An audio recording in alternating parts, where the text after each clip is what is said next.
Hi, it's Ralph and Lahni and back again for Planetary Calendar. We're going to be looking at the forecast for January 2025. And as you know, we're doing weekly forecasts now, but we're only sending monthly notifications. So if you want to get a weekly notification, you need to go to youtube.com/Planetary Calendar Astrology, and please subscribe. It really helps us keep the content up.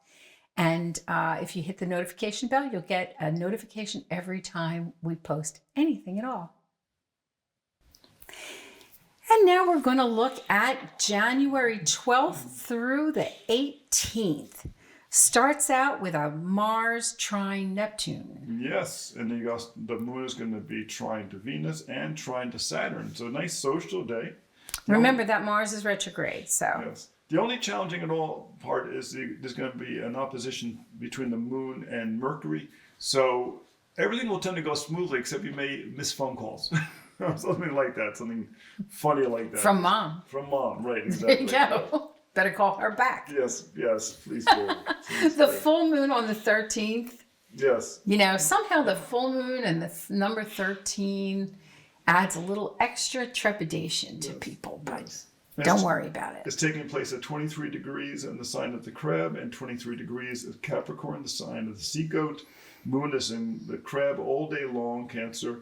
It's making sextiles to Uranus, to Mars, and to Neptune. So a very nice social day. Well, it's got a really nice flow to it. I mean, the full moon is the full moon, and that's why it's underneath the aspectarium. But everything else is so nice. Yes. Take advantage of that day. I think you can accomplish a lot. This is actually with making the Uranus is real prominent here, making good aspects to both the sun and to the moon. So it's a very good day for using technology, using Zoom, using the web, contacting with people through those methods. So it's a really good day for that. Tuesday, which is Orthodox New Year,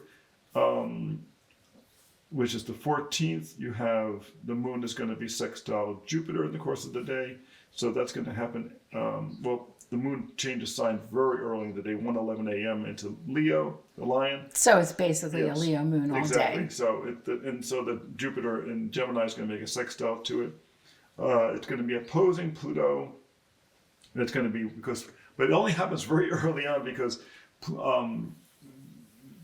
Pluto is at like 0 degrees or 1 degree Aquarius right now. So it's going to it's going to happen it's going to be a relatively short transit very early in the day. And then from there you go into the Sun is parallel Saturn, or Venus parallel Saturn, and Venus square to Jupiter. So I know, watch out with your money that day with the Venus square Jupiter. You have to be careful with your money. I used it very strategically, let's put it that way. And then we have Wednesday, which is the Black Box Day. The Black Box Days. Oh my gosh, what do we say about that? Is there anything helpful? Well, you know, that Sun is opposing Mars, and the Mars is already retrograde. So with the Sun as the other activator in the chart, and Mars feeling thwarted in his action, that's going to be a tough little transit while the Sun is opposing that. So you're going to have some decisions to make about your physical things that involve your physicality. Yeah.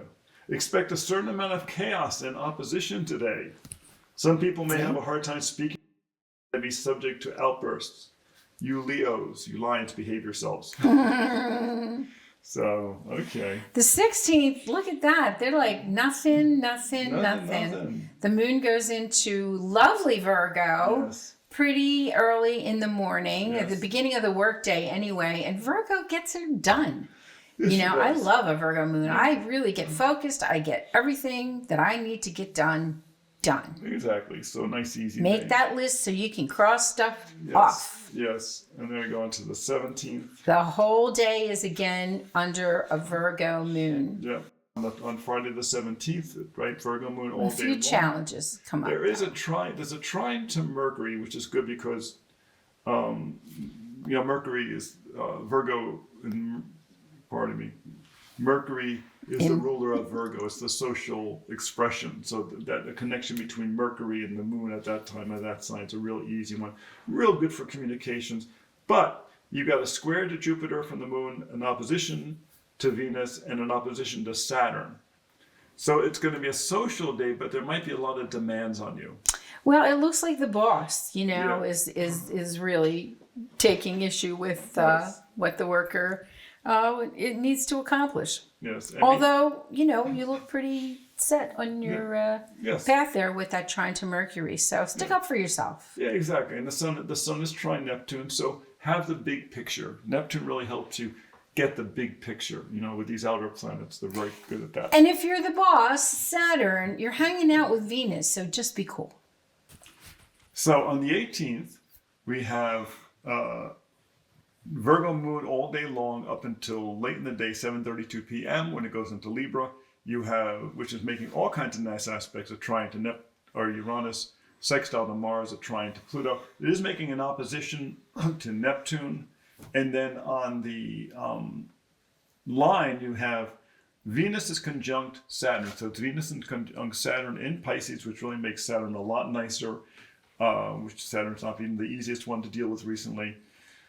The Sun trine the Moon, and Mercury sextile Saturn. So there's a lot of positive energy going on here. It's going to really feel like this is a bit of a turning point. You'll definitely have a great sense of a turning point, especially because the next day is when the Sun is going to go into Aquarius. So come back next week for another forecast. And if you don't have our calendar yet, to follow along with these forecasts, you can get it at planetarycalendar.com and visit us on YouTube.